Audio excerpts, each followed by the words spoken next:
Bonjour et bienvenue à cette brève capsule d'information au sujet du programme de mentorat au secondaire, tel qu'offert par le Centre de services scolaires des Trois-Lacs.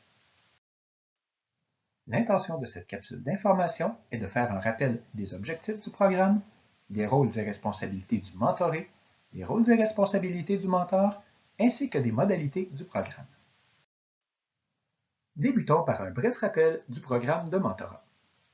Le mentorat se définit comme une forme d'accompagnement d'un enseignant en début de carrière par un enseignant expérimenté qui s'établit sur une base de volontariat et de collaboration mutuelle pour le développement des compétences professionnelles du nouvel enseignant. L'objectif du mentorat est de favoriser une transition harmonieuse entre la formation initiale et la formation continue, d'offrir un appui aux nouveaux enseignants afin de leur permettre d'exploiter leur potentiel pour bien remplir le rôle qui leur incombe, ainsi que de favoriser le développement de l'identité et de l'autonomie professionnelle, la responsabilisation et l'utilisation de la démarche réflexive dans l'actualisation des compétences professionnelles comme formule privilégiée pour une formation à continuer. Il est à noter qu'à notre centre de services scolaires, le programme de mentorat est distinct du programme d'appréciation du rendement. Autrement dit, en ce qui a trait aux échanges lors de vos rencontres avec votre mentor ou un membre de l'équipe des conseillers pédagogiques, la nature et le contenu de vos échanges demeureront confidentiels. Abordons maintenant les rôles et responsabilités du mentoré. En tant qu'enseignant en début de carrière, le mentoré est le premier responsable de la réussite de son insertion dans la profession. Par conséquent, il doit faire preuve d'engagement dans son insertion et son développement professionnel. Pour y parvenir, il participera aux rencontres avec son mentor, durant lesquelles il pourra collaborer à la planification des rencontres, mais il sera aussi appelé à préciser ses préoccupations et ses attentes à son mentor.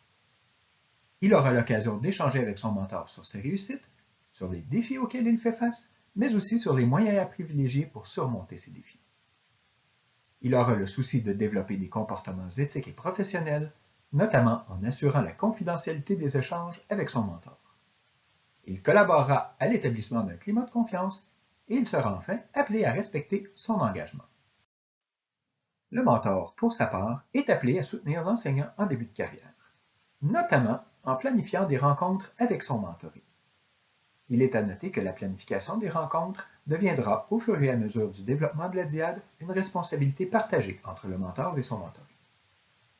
Le mentor est appelé à faciliter l'insertion du mentoré dans son milieu, notamment en l'informant et en l'aidant à comprendre la culture de l'école.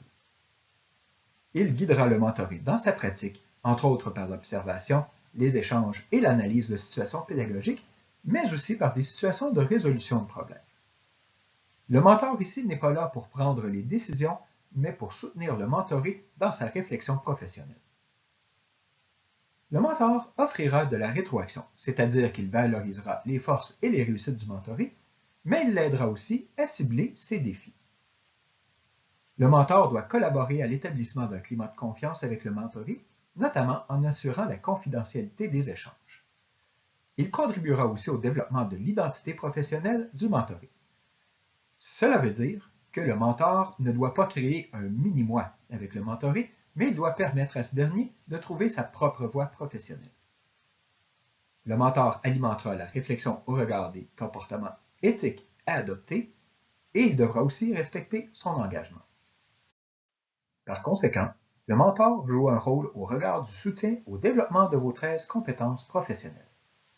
Toutefois, contrairement à ce que l'on peut voir avec les superviseurs de stage, les maîtres associés ou les membres de l'équipe de direction de votre école, le mentor ne joue aucun rôle dans l'évaluation de vos 13 compétences.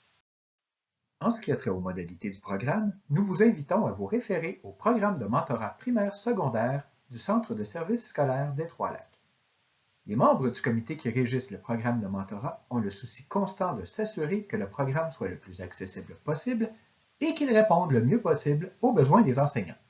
Par conséquent, cela fait en sorte que les modalités sont appelées à s'ajuster d'une année à l'autre en fonction de ces besoins et des réalités propres à chaque ordre d'enseignement.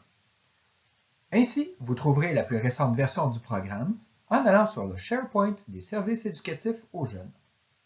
En cliquant sur la section enseignants, vous retrouverez une catégorie Insertion professionnelle. Cliquez sur celle-ci, puis sélectionnez le dossier Programme de mentorat dans lequel se retrouvent le document. Vous avez des questions ou vous souhaitez avoir de plus amples détails sur le programme de mentorat? N'hésitez pas à communiquer avec l'équipe des conseillers pédagogiques en insertion professionnelle à l'adresse suivante: soutien-ip@cs3-lac.qc.ca. Au plaisir de vous rencontrer!